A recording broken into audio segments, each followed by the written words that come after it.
Programang ito ay rated SPG. Striktong patnubay at gabay ng magulang ang kailangan. Maaaring may masiselang tema, lengguwahe, karahasan, sexual, horror o droga na hindi angkop sa mga bata. Mga kapamilya, narito ang mga dapat nating abangan sa FPJ's Batang Quiapo. Narito na naman tayo para magbigay ng mga update sa pinakapaborito at nangungunang serye sa primetime. Ito ang FPJ's Batang Quiapo. Pero bago ang lahat, kung bago ka pa lamang sa aking channel, ay baka naman makahingi ng like, share at subscribe. At pakiclick na rin ang notification bell para updated ka sa pinakahuling kaganapan ng seryeng ito. At sa mga masugid nating subscribers at manonood, maraming salamat sa inyong suporta at pagtangkilik sa aking munting channel. Ipapamukha na nga ni Don Facundo kay Doña Bettina ang tunay na papel nito sa kanilang pamilya. Kaya tapusin nyo ang video na ito hanggang sa dulo dahil sa mga revelasyong ito. Habang papauwi ng mansyon, ay labis-labis pa rin ang pasasalamat ni Tindeng kay Don Facundo dahil sa tulong na ginawa nito sa kanya at sa anak na si Marites. Gayunpaman, ay muling sinambit at pabirong sinabi ni Don Facundo dahil gaya nga ng sinabi ni Tindeng, nababayaran nito unti-unti ang mga ginastos ni Don Facundo. Wala ngang kaalam-alam si Tindeng na binili na pala ni Don Facundo ang damit at tsinelas na nagustuhan ni Tindeng habang sila ay namamasyal sa Quiapo. Kaya naman sa kanilang pagbaba ay iniabot ni Don Facundo kay Tindeng ang nasabing mga damit. Wala naman silang kaalam-alam na pinagmamasdan pala sila ng mayordomang si Pasing. At dahil alam nating pabida at enggitera itong si Pasing, ay lalagyan niya ng mali siya ang pagbibigay ni Don Facundo kay Tindeng.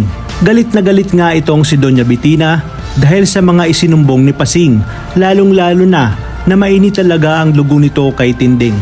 Mapapaisip nga siya kung bakit napapansin niya na napapalapit na ang kanyang asawang si Facundo dito kay Tindeng. Sabay sulsul pa nga nitong si Pasing na marahil nilalandi ni Tindeng itong si Don Facundo. Kaya naman, agad niyang pinuntahan si Tindeng kasama ang kanyang mga bodyguard habang suot at gandang-ganda sa damit na ibinili sa kanya ni Don Facundo. Sa kanyang paglapit ay agad ditong sinabunutan si Tindeng at sinabi na makapal ang mukha ni Tindeng at nilalandi nito ang kanyang asawa. At dahil alam nating palaban si Tindeng at alam niyang wala namang katotohanan ang mga binintang ni Doña Bettina, ay hindi niya nahahayaang saktan siya nito. Sasabihin niya na walang katotohanan ang mga akusa nito. At hindi porket kasambahay lamang sa doon ay may karapatan na nga itong si Doña Bettina na saktan siya at yurakan ang kanyang pagkatao. Nagulat si Doña Bettina at Pasing nang biglang inilabas si Tindeng ang kanyang balisong. Ayon sa kanya, kahit itanong pa nila kay Don Facundo, walang katotohanan ang mga sinasabi ng mga ito.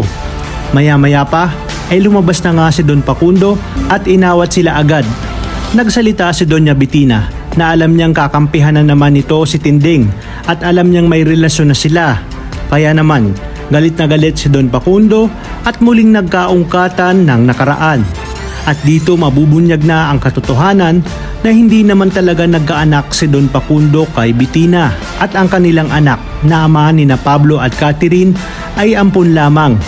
Dagdag pa ni Don Facundo na matagal niyang iniingatan ang lihim na ito dahil gusto niyang protektahan ng kanyang mga apo, ngunit sumusobra na nga daw itong si Bettina. Dahil isa nga ito sa pumilit na makasal si Catherine sa taong hindi naman ito mahal. Ayon pa kay Senyor, masyado na itong nilamon ng pera at kapangyarihan at baka nakakalimutan ito na galing din ito sa hirap at dati nilang kasambahay. Kaya wag umano itong maging matapobre at mapanghusga kay Tindeng. Kaya naman dito, narinig lahat ni Tindeng ang mga binitawang salita ni Don Facundo. Mas lalong nagalit si Doña Bettina dahil tila pinahiya nga siya ni Don Facundo sa harap ni Tindeng at ng mga taong naroroon sa mansyon. Pati si Pasing ay nagulat din sa mga revelasyong ito. Maya-maya pa ay umalis na si Don Facundo kasama si Tindeng. Ayaw sanang sumama ni Tindeng dahil baka mas lalong lumala pa ang sitwasyon at pagmula na naman ang away nila ni Doña Bettina. Ngunit sinabi ni Don Facundo na siya umano ang bahala at gusto niyang lumayo muna sa mansyon. Nagtanong si Tinding kung saan sila pupunta. Tugon ni Don Facundo na pupunta sila sa kanilang lumang bahay na malapit lang din sa Quiapo. Dahil gusto niya umanong matahimik at makapag-isip nga ng maayos at gusto niyang kasama niya nga itong si Tinding dahil napapanatag at magaan ang kanyang pakiramdam kapag kasama niya ito. Humingi din siya ng dispensa at patawad dahil sa mga inasal ni Bettina at mga maling paratang na umano'y may relasyon sila. At nang nakarating na nga sila sa dating bahay ni Don Facundo ay nagulat si Tinding dahil tila pamilyar sa kanya ang lugar na yon. Sinabi ni Don Facundo na marami na siyang pinagdaanan sa bahay na yun at doon niya nga iniwan ang dati niyang pagkatao. Nagawa niya nga ang magpalit ng pangalan dahil nasabwat siya sa isang iligal na pasugalan kung saan wala naman umano siyang kinalaman doon. At para makapagbagong buhay ay pinalitan niya ang kanyang pangalan. Sa kabilang banda, balikan naman natin ang nakaraan ni Tinding at kung papaano siya nagkaroon ng anak na si Marites. Dito nga ay dati siyang naninilbihan na isang mayamang pamilya kung saan may nakilala nga siyang taga Quiapo na kargador sa pier at ang pangalan nito ay Eduardo. Lingid sa alam ni Tinding na Eduardo pala ang dating pangalan ni Don Facundo. Nahulog sila sa isa't isa hanggang sa nagkaroon na ng bunga ang kanilang pagmamahalan. Dito nga isang araw ay hindi na lang nagpakita itong si Eduardo kay Tinding. Lingid sa kanyang alam na nakulong na pala ito dahil sa napagbitangan nga siya at na-set up. Kaya simula noon ay inisip ni Tinding na niloko siya ni Eduardo. Kaya mag-isa niyang pinalaki si Marites. Sa kabilang banda, nang papasok na sila sa kwarto ay nakita ni Tinding ang kanyang larawan ng siya ay bata pa. Tandang-tanda niya ito dahil siya mismo ang nagbigay dito kay Eduardo. Kaya naman diretsahang tinanong ni Tinding kay Don Facundo na kung ang dating pangalan ba nito ay Eduardo. Napatanong si Senyor Facundo kung bakit. Dito na isiniwala ni Tinding na siya si Matilde Asuncion, ang dating karelasyon ni Don Facundo. At dito nga bumuhos ang luha at emosyon sa pagitan ng dalawa. Labis-labis na humihingi ng tawad si Don Facundo kay Tinding kung bakit hindi niya nabalikan dati si Tinding. Ngayon umano ay naipaliwanag niya na ang lahat at inamin niya nga kay Tinding na si Tinding lamang ang kanyang minahal ng totoo. Kaya naman dito napag-alaman ni Don Facundo na si Marites ang kanyang anak kay Tinding. May posibilidad pa kaya na magkatuluyan sina Catherine at Tanggol? Sa tingin ko ay oo dahil hindi naman talaga tunay na apo ni Don Facundo si Catherine dahil ampun lang nila ang tatay nito.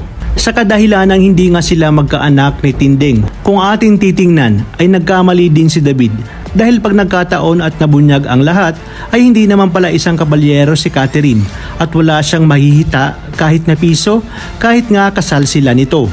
Sa pagkakataong ito ay dito na kaya maiis sa puwera si Bettina sa mansyon at si Tinding na ngayon ang tatawaging Doña Tinding at kasabay nitong yayaman ang kanyang apo na ating bidang si Tanggol. Kaya naman kapamilya, tuloy-tuloy ang pagtutok dito lang sa nangungunang serye sa primetime, ang FPJ's Batang Quiapo. Maraming salamat sa inyong panonood at pagpalain tayong lahat, kapamilya.